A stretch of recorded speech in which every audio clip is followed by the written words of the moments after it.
all I've been doing is crying. And it wasn't, I knew he's in heaven with Jesus. But I live with this amazing man. You got to see him part-time. I got to see him full-time.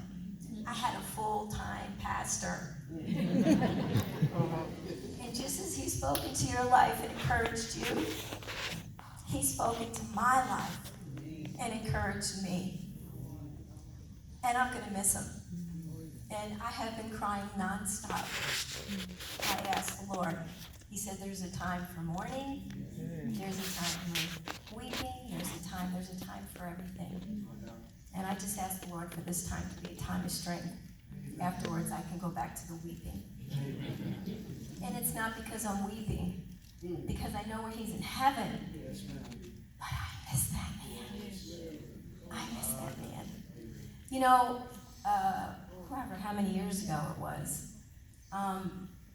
Steve had a life before Christ, and he had a life after Christ.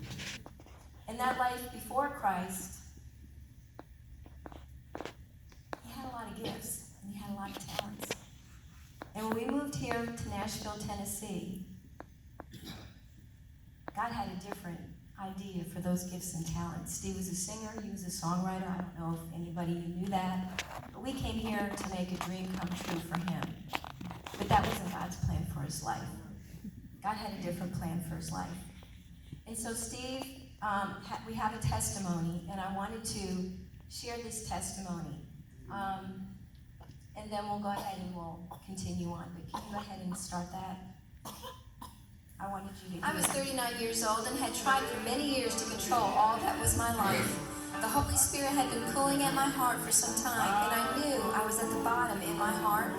On the first Sunday of October 1991, I knelt by my chair in our living room, and I surrendered my heart to the Lord.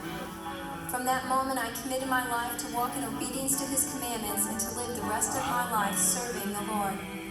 For the next year, I spent approximately 2 to 3 hours daily studying his word and praying.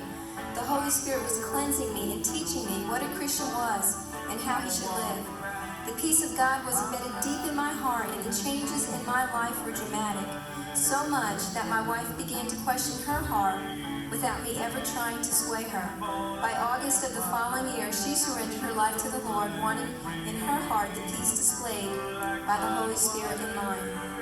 After I had been a Christian for 3 years, my wife and I were standing in church singing the opening chorus to the Sunday service, when suddenly everything in my head was instantly quiet. I heard a voice say to me, "I want you to be a pastor." Just as suddenly, I could hear the music again. I was very excited and elated that the Lord had spoken to me. As I was driving home that same day, I began to question in my heart what the Lord had said to me. I never wanted to be a pastor and always thought that I would be used as a teacher, so I began to question the Lord and ask him to please tell me again what he desired of me. Just like before, everything became quiet, and the Lord said, "I want you to be a pastor." Just as quickly, everything returned normal. At this time, I shared my call with my wife. After about 2 weeks, doubt once again crept in my thoughts, and I was lying in bed praying to the Lord, and I asked him to tell me just one more time what his call was for me. Everything that happened the first 2 times happened again, and I knew at this time that the call upon my heart was truly from the Lord. It is wonderful how the Lord works. The next Sunday, our pastor preached upon the Lord's call upon our life and the importance of walking in faith to his calling. The Holy Spirit moved my heart, and I stepped forward to publicly respond to this call. I sought advice from one of our associate pastors, and through divine direction, I am now attending Southeastern Seminary.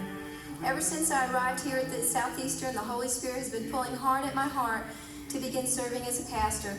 Every day, in some way, the Lord reveals his calling upon my heart. I am blessed and have been blessed by the Lord in the transformation from being a sinner of sinners into a child of God filled by grace by the gift of Jesus. My prayer is that I may walk worthy of his call upon my life.